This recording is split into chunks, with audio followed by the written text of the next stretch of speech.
our drive and our objective, our mission is to see how best we can position our beautiful continent as a tourist destination, both for tourist travel and also for investment. We are quite excited to be part of this great Magical Kenya event, where of course we have partnered with the Kenyan Tourism Board to facilitate and bring the component of investment dialogue. We have invited a number of ministers. Yes, we have South Sudan, who have actually joined us here. We have Zanzibar as well, and we have Tanzania. We believe that will be represented. So yes, we are so excited to say, how do we position our destination? How do we promote collaborations among us ourselves as we are talking about the intra-Africa trade? What are we talking about? It's to say Africa is time for us to bridge the gap. It's time to open up avenues that will then enable us to trade among us one another. That's what we stand for.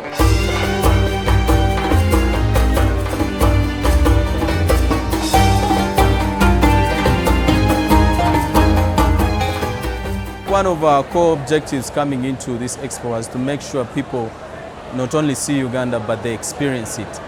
And with experience, we thought we would make it as immersive as much as possible. A lot of our offerings are things that are intangible. You literally have to experience them to understand what we are talking about. So the use of technology like the 3D, virtual reality systems give us that opportunity to showcase what we offer, because we do have a lot of unique propositions. Today we couldn't bring the entire marathon here or the Rwenzori ranges here, but through the technology we have, we're able to take our potential customers through that experience, an experience they'll probably not find anywhere else, and they'll be sold to probably come and visit us in Uganda.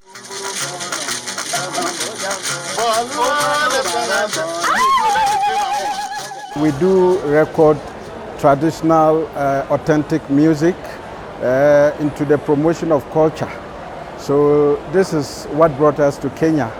And then we came to explore, see the diverse culture so that we can know each other and then promote culture in Africa. So this is what brought us to Kenya. And I think it's a good experience being in Kenya for the first time. I've seen a lot of things that we've not have in Ghana, and the record label is also represented in Burkina Faso as well. And the culture in Burkina Faso and Ghana is that of slightly different in Kenya here.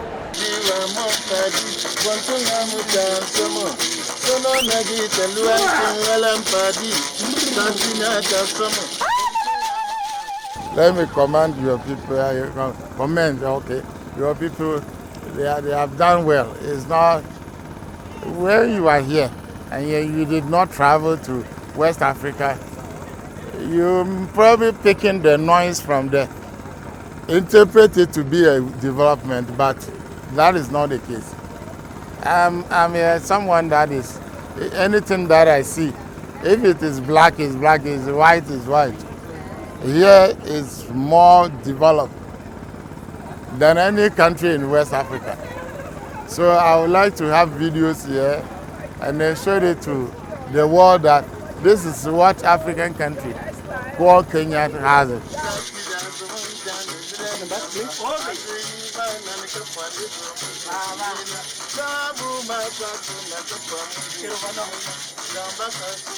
When you look at our diversity, it's like you're walking into a massive Tesco supermarket, if I may compare that with your Tesco's in London. When you walk in with your basket, you pick every item that entices your appetite. That's what Africa is all about. In our diversity, in over 54 member states brought together, there are quite a lot of opportunities, especially within the investment sector. So that's why we're saying, Africa, we are open for business. In Africa, we are ready for business, but we are saying it must start with us. Appreciate one another. break the divides that separates us as member states and start trading among us ourselves. I still believe that the best is in Africa. I want to indulge with tea from Kenya and move away from the English tea, which I don't even know who manufactured that tea.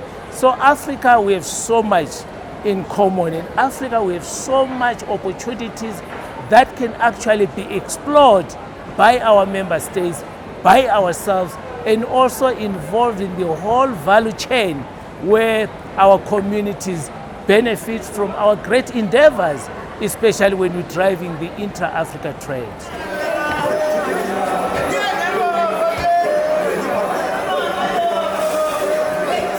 Africa, at this point in time, we don't need to learn from each other. We need to know each other.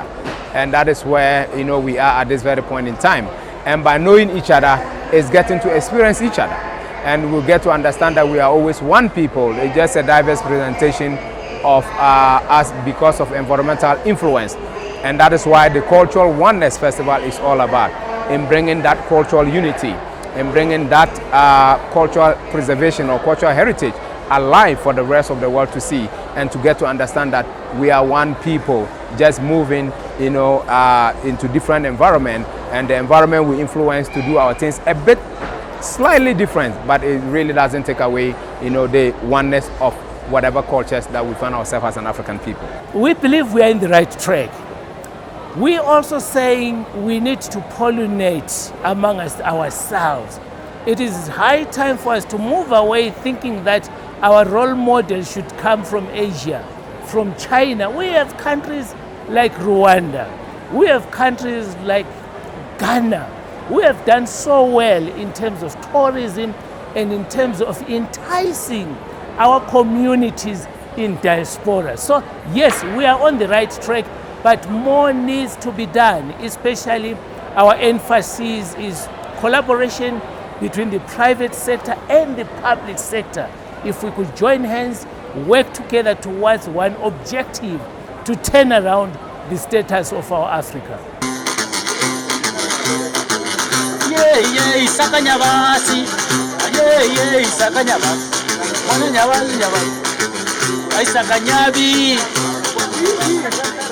So what we are doing is mainly we deal with the kingdom, the traditional rulers, because they are the custodians of the lands. They are the heritage preservers. They know the true culture. They know the true tradition. So we deal with them. We go with them. So as part of the Cultural Oneness Festival, we usually have this we call a Deba, where all the traditional rulers, the kings, the chiefs, and elders of the area, they gather to exhibit the culture, to tell you the story of the culture, the history of the culture, and how it has been preserved till today. And we have something we call the palace experience, which will take you to a palace to give you the traditional way of solving issues, not the political way of solving issues, not the judicial way of solving issues. We had that before all these systems were created for us. So we want to go back to that tradition. Let the youth understand, let them get to learn and see these cultures and how they were preserved. How do we solve our matters if there's an issue in the palaces? How do we announce even a festival, a traditional festival? How do we announce a funeral? How do we resolve a conflict? And this is what we do as the Cultural Oneness, as part of the initiative we do. We also have what we call the cultural roosters to take you through the roots of your culture, how it migrated and it evolvement from time to time to where it is currently, so that you get to understand the root. Maybe the root might be leading you to where you never even thought you were coming from, but because of that simple culture that you've been practicing, you never knew where it came from, but you came to meet it and you met it evolving from. Now we will lead you where to the root are. It go with our name, our tradition, our food, and our lifestyle, as an African people. And these are some of the initiatives we are rolling out, and also targeting our brothers and sisters in the diaspora. Let them come home. Let's work together. There was a reason why they were taken away, and that reason is now that we need to make sure we fulfill that purpose. That reason why they were taken was to learn something, to know something, so that they can come back to make the continent greater and better, for all of us.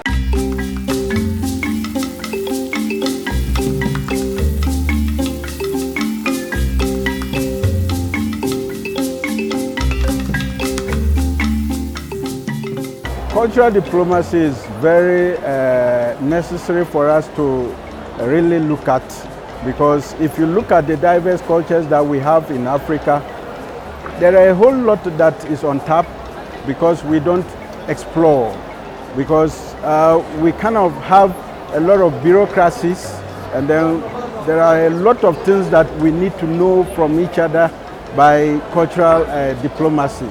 So I think this is an important topic that we need to communicate so that the African leaders will get to understand that we really need to have this African tourism advocacy, where each countries are free to go to other countries to experience what is going on there. And I want to suggest that if there are festivals in each country, that opens door for other countries like this experience that we have in here, for other countries to also get to participate, to know more about those people's culture and diverse. It will be good to promote culture and also boost the local economy of various countries. We're looking to have a partnership in terms of the tourism and cultural space. These are the areas we are looking to engage, to have all the authorities to work with, and we're also looking to have a partnership, most important, with the kingdoms, you know, the cultural custodian. These are the things we are looking to do, to have this kind of engagement and see how best, you know, we can make things work.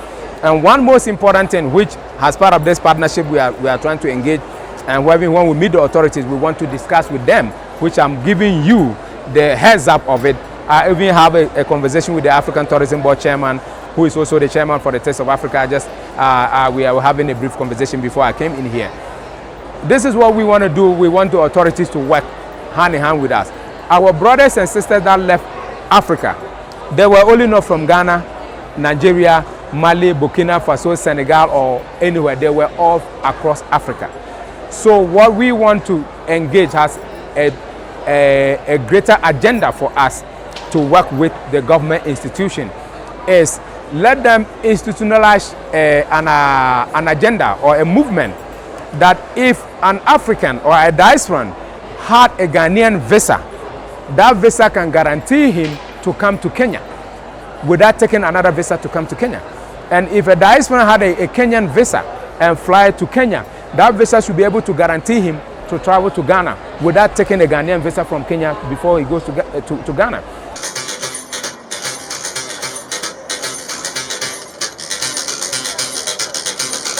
Viutravel is here for 2025 MKT, which is one of the biggest expos we have in Kenya at the moment.